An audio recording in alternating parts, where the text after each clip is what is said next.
Creating chemistry with a woman, whether you're out on a date, meeting her at a party, or socializing at a bar, involves more than just casual conversation. It's about sparking those feelings of excitement and attraction, making her feel those butterflies, and creating an environment where she's eager for you to make a move. One common question from men is, what do I talk about to ensure she feels attracted and I get a second date? We've all experienced those dates where everything is pleasant, but the spark just isn't there.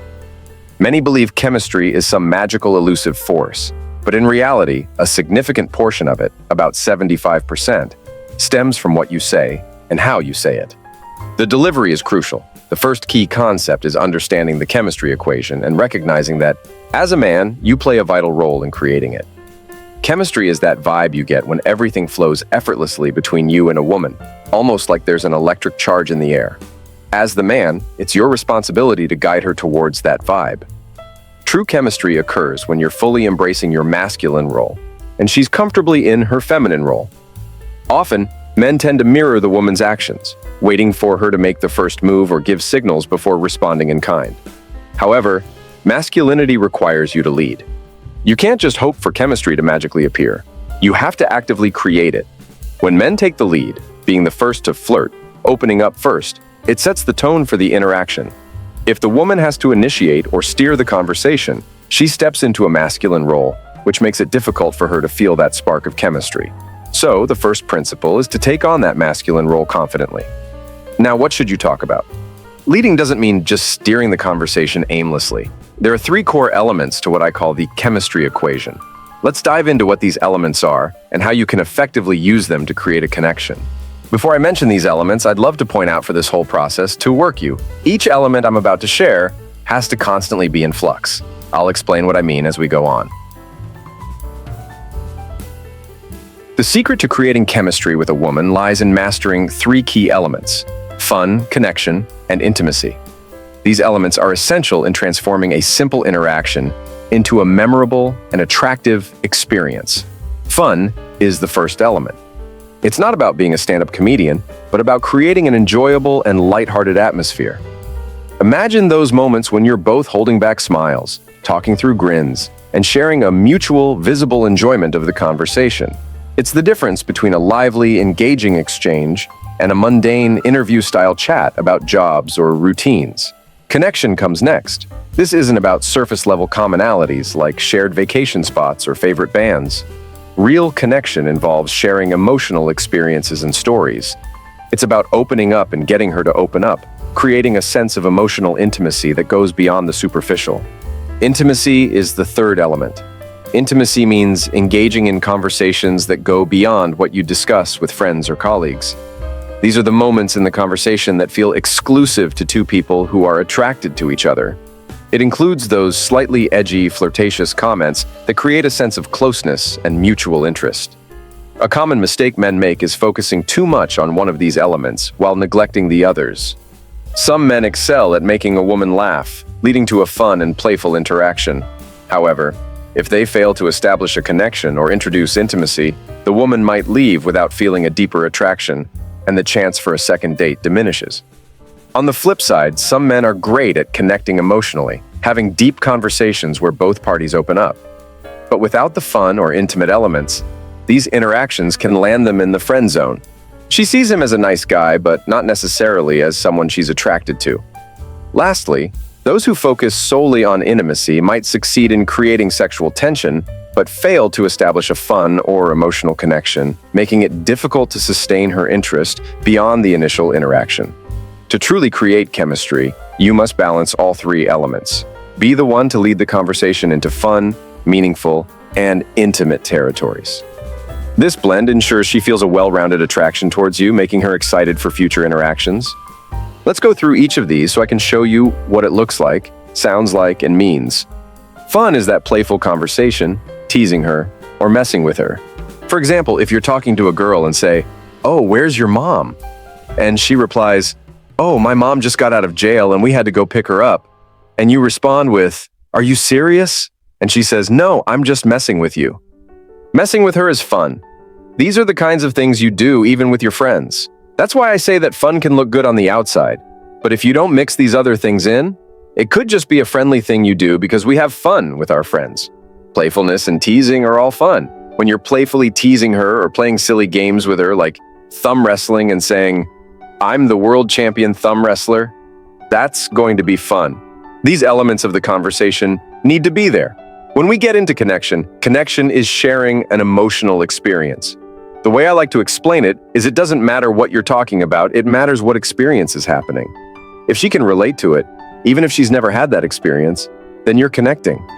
For example, if you're talking and she says she's really into eating healthy and working out, and you reply, "Oh yeah, so am I, but I always have that one night of the week where it's like 2 a.m. and I'm standing by the freezer with Ben & Jerry's eating the whole thing. I know I should stop, but I just can't.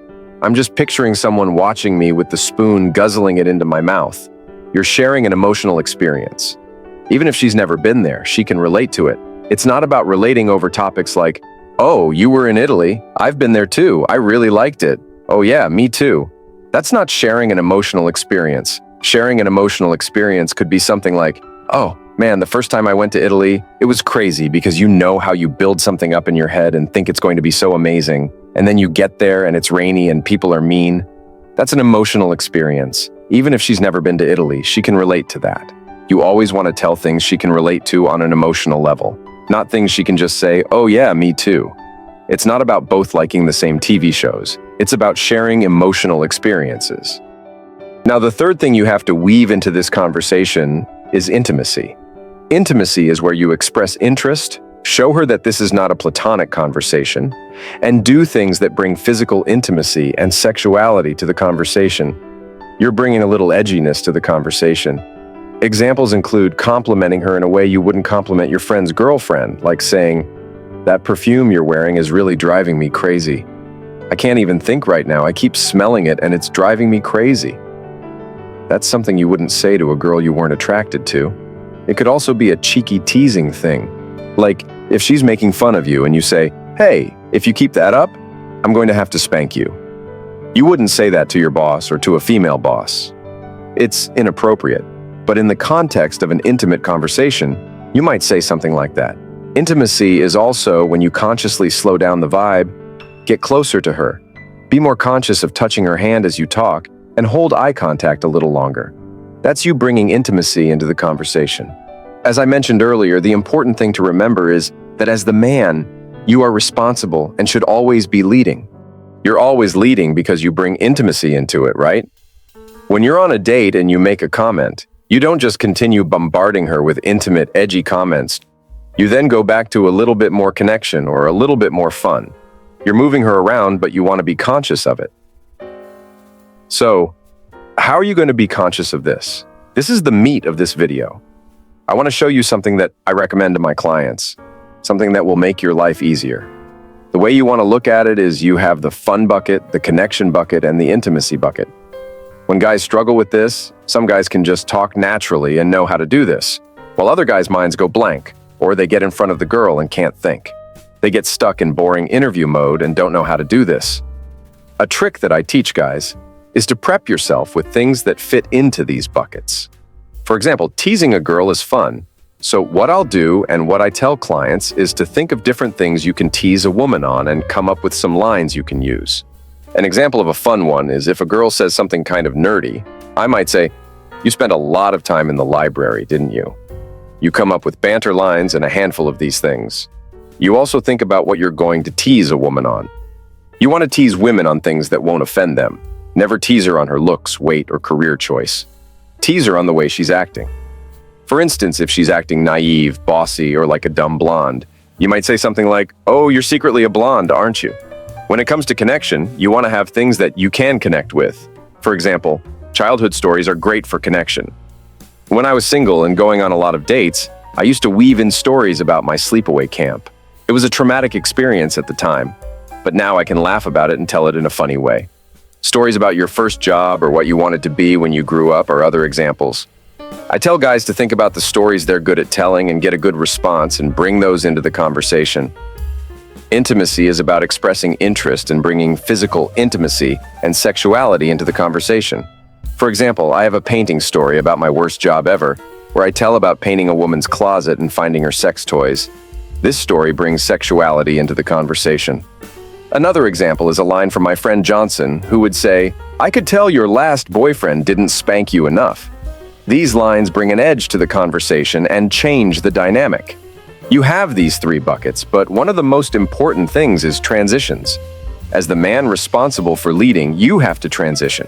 You have to think, okay, it's time to transition forward. Sometimes making smooth transitions in a conversation can be simple. Imagine she's chatting about her friend's new baby, and while you're listening, you start to feel a bit fatigued. You realize that continuing this topic all night won't lead anywhere significant. So you could smoothly pivot by saying, "Hey, speaking of babies, did you see this?" This brings up a related topic without a jarring shift. Alternatively, you can use questions to steer the conversation. Many guys ask questions when they run out of things to say, but questions serve two primary purposes: to tease her or to relate to her. For instance, if she's talking about her friend's new baby and you want to change the topic, you could ask, "When you were little, how many kids did you imagine having? Were you the type to dream of one spoiled child or a whole brood of kids?" Her answer gives you an opportunity to tease her. "Really? You seem like the type who'd take her little girl to get her nails done." This playful teasing can make the conversation more engaging. If she's complaining about a tough day at work and you need to change the subject, you might ask, "Where did you grow up?" While this could seem like an interview question, it works if you use it to tease or relate. If she says Westfield, you could say, "Oh, do you remember that old cat lady's house?" This sparks a memory and relates to her experience. You could also ask questions to set up a story you want to tell. If she's had a bad day at work, you might ask, "What's the worst job you've ever had?" After she shares, you can relate with your own story, like, "My worst job was painting houses after college, and I once found a lady's fun toys while working." Using this approach, you're creating what we call a conversation stack.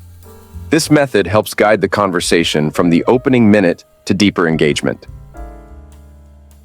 All right, this is where I will be ending this video. If you enjoyed this video, hit like, subscribe, and let me know what you think down in the comments. Thanks for watching. Until next time, this is Stoic Approach to Life.